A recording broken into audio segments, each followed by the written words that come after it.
ድምጽ ራዲዮ ኤረና ኢጣልያ ከተሃድኖ ዝጸንሐት ኤርትራዊ አሰጋጋሪ ደቂ ሰብ ኣብ ቀይዲ ምእታው ፍሊጣ ኣብ ኢትዮጵያ ምስ ሱዳን ኣብ ዘዳውብ ከባቢታት መተማ ዕጡቃት መጥቃዕቲ ከም ዘካየዱ ተገሊጹ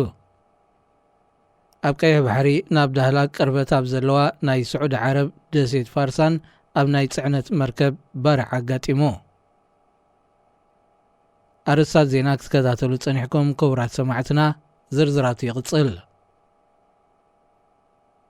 ኢጣልያ ንልዕሊ 1 ዓመት ከተሃድኖ ዝጸንሐት ኣብ መስግጋር ደቂ ሰብ ተዋፊሩ ዝጸንሐ ኤርትራዊ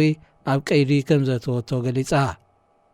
እቲ ገብረ መድህን ተመስገን ገብሩ ዝተባህለ ወዲ 35 ዓመት መንእሰይ ካብ ኢትዮጵያ ከተማ ኣዲስ ኣበባ ማዕርፎ ነፈርቲ ቦሌ ናብ ኣውስትራልያ እናተበገሰ እንከሎ ብምክትታል ሓይልታት ጸጥታ ተታሒዙ ንሱ ናይ ኣውስትራልያ ፓስፖርት ከም ዝነበሮ ዝጠቐሰ ፖሊስ ኢጣልያ ብምትሕባር ኢንተርፖል፣ ዩሮፖል፣ ሆላንድን ብሪጣንያን ክትሓዝ ከም ዝኽኣለ ፍሊጡ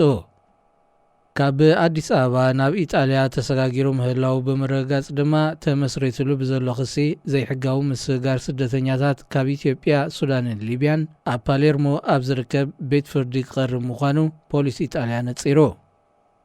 ኢጣልያ ንነዊሕ እዋን ተሃድኖ ዝነበረት መድሃኒ ዝተባህለ ኣሰጋጋሪ ደቂ ሰብ ብናይ ስም ጌጋ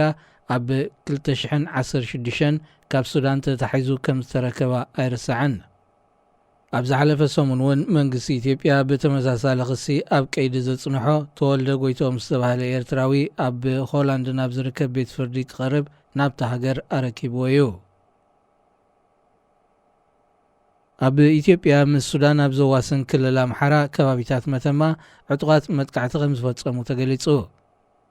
ዝሪፖርተር ንምሕዳርቲ ከባቢ ብምጥቃስ ኣብ ዘቕረቦ ዜና እቶም ኣባላት ሓይልታት ትግራይን ቅማንትን ምዃኖም ዝተገልጹ ዕጡቃት ናብ ሶኒ 11 ጥቅምቲ ብዘውግሕ ለይትዮም ሻሮን በሬ ናብ ዝተባህለ ኩርባታት ነቲ መጥቃዕቲ ፈጺሞሞ እቶም ዕጡቃት ብሰራዊትን ሚሊሻን ብዝኸፍተሎም ጸረ መጥቃዕቲ ኣብቲ ከባቢ ካብ ዝሰርሕዎ ድፋዕ ከውፅዎም ከም ዝኽኣለዩ እቲ ምሕዳር ኣመልኪቱ እንተኾነ በቲ ኣብ ዞባ ጎንደር ኣብ ዝርከባ ክልተ ዓድታት ዝተፈጸመ መጥቃዕቲ ኣብ ሰብን ንብረትን ዝወረደ ጉድኣት ብዝርዝር ኣይተፈልጠን እቶም ዕጡቃት ብወገን ሱዳን ሰጊሮም ነቲ መጥቃዕቲ ፈጺሞሞ ክኾኑ ከም ዝኽእሉ ምምሕዳርቲ ከባቢ እኳ እንተኣንፈተ መንግስቲ ኢትዮጵያ ዝኾነ ሓበሬታ ይሃበን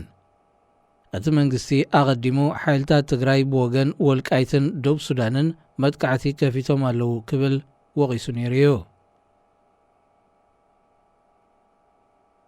ኣብ ቀይሕ ባሕሪ ክልማይ ስዑድ ዓረብ ደሴታት ፋርሳን ኣብ ሓንቲ ዓባይ ናይ ጽዕነት መርከብ ባርዕ ከም ዘጋጠመ መርበባት ሓበሬታ ባሕሪ ኣፍሊጠን 25 ሰራሕተኛታት ናይታ ናብ የመን ወደብ ዓደን ተምርሕ ምንባራ ዝተገልጸት ኮንቴይነር ተመላለስ መርከብ ኣብ ከባቢኦም ብዝነበረት ካልእ መርከብ ድሒኖም ኣብዚ እዋንዚ ኣብ ጄዛን ኣብ ዝርከብ ሆስፒታል ሕክምናዊ ክንክን ይግበረሎም ኣሎ ጠንቅቲ ዝሓለፈ ሰሙን ዘጋጠመ ባርዕ ይኹን እታ መርከብ ጽዒናቶ ዝነበረት ንብረት ዛጊት ብወግዒ ተሓበረን ኣብ ዳሕረዋይ ክፋልታ መርከብ ዝጀመረ ባርዕ ናብ ካልእ ክፋላታውን ልሒሙ ከቢድ ዕንወት ከም ዘውረደላ ተሓቢሩ እታ ኣብ ፓናማ ዝተመዝገበት TSS ፐርል ዝተሰሜት መርከብ ኣብ ሕቡራት ኢማራት ዓረብ ዝመደበሩ ኩባንያ ራፊዲያን እትውነን ኮይና ብታሃማ ሺፒንግ እያ ትመሓደር ዜና ኣብዚ ይፍጸም ሬድዮ ኤረና ሬድዮ ኤረና ካብ ከተማ ፓሪስ ዝመሓላለፍ ብኤርትራውያን ጋዜጠኛታት ዝዳሎ ነፃ ሬድዮ እዩ